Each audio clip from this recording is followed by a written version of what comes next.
everyone's soil is the same, even if you have living soil or if you've treated with synthetic fertilizer, those are differences, but there are a lot more differences to soil.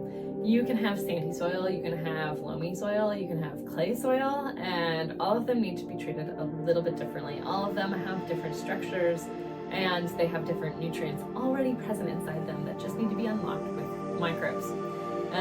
So when you take a look at your soil, you want to, wherever you're gardening, whether that's where your grass is growing, whether that's your raised bed garden, maybe you've brought in the soil outside of it. So let's take a look at soil as a whole. If you go into your backyard and you pick up your soil, my backyard, and you pick it up and it is a big old clump, and that clump is clay. Some of you might pick it up and it's like, that is a mix of different things, or it picks it up and it just kind of runs through your fingers and it's sandy, or it can be kind of spongy feeling. So you gotta kind of touch it to kind of see what you're working with. That spongy, loamy soil is actually really good. It's full of nice organic matter that's broken down over time. If you've been working with compost, that's kind of how compost feels, is a little bit loamy and got a little bit of that organic-y, spongy feel. Really good at water retention. Clay is also pretty good at holding water, but it's really tough for roots to kind of break it up. So if you've got clay soil like I do, you kind of got to add some stuff in there that helps break up the clay. And whether that's just mixing in leaves to help break down over time to make it a little bit of a looser mix, or bringing in compost and mixing that in, it really does help to kind of think about how your roots are growing, because then if you get stronger roots underground, it can help your plants become hardier, your grass become hardier. However, whatever you're growing is hardier if it's got stronger roots. If you've got sandy soil, that makes it really hard to hold on to nutrients. And there's a couple different things you can do. You can add in the compost, anything that's got that kind of loamy feel so it holds it in, and it's less spongy, or more spongy, so it holds everything in. But also microbes themselves are producing hormones that are kind of act like glue. They create this kind of like gummy substance that locks things in. And so focusing and kind of building up a substrate or a spot where those microbes can kind of latch on and then start to work. And of course, over time, microbes don't just populate immediately. It's not like you can go from 0 to 100 real fast.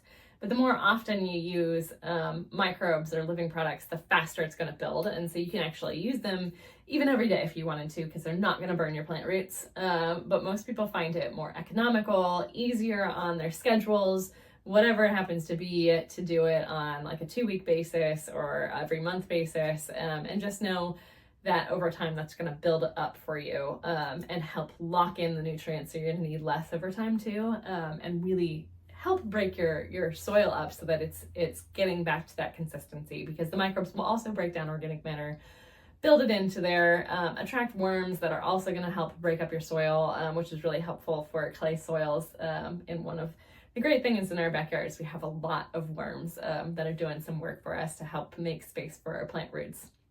So those all different kinds of soils out there, and some of them better or worse. You're gonna have to do a little bit of work, unless you live in a spot that has perfect soil, which I have never done in my entire life. And you gotta bring in some other soils, break it up, add some organic matter, let it break down.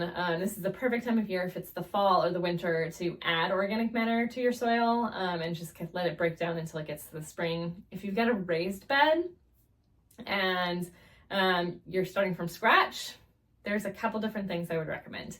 So if you haven't heard of hugenkultur is the idea that you take sticks and other organic matter to fill in the bottom layer of your raised bed, and over time those sticks are going to break down, but sticks take a while. So you want to give yourself enough space on top of your raised bed so that the roots have room to move, but you can partner hugenkultur with lasagna gardening. And lasagna gardening just says to layer it in different layers so that you have space between them. So like you put the sticks on the bottom, maybe you put a layer of leaves on top, then you put a layer of compost, then you put a layer of leaves, then you put a layer of cardboard maybe, to keep weeds down, or maybe you get some coco coir and spread that on top, because that's a good inert substrate to just kind of fill in a bed if you've got a lot of space.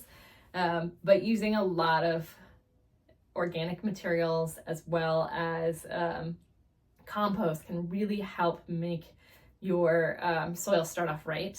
If you've got an older bed that you've used for a few years, this is a good time of year to add that layer of leaf litter on top. Add in the organic matter that you have around your lawn. Maybe you've got some grass clippings. This is a great time of year where as grass clippings break down, especially the greenness of them, they can be a little bit harsh on plants, but if you got no plants growing, it's a great time to throw it down on top and get some nitrogen put back into the soil as it breaks down.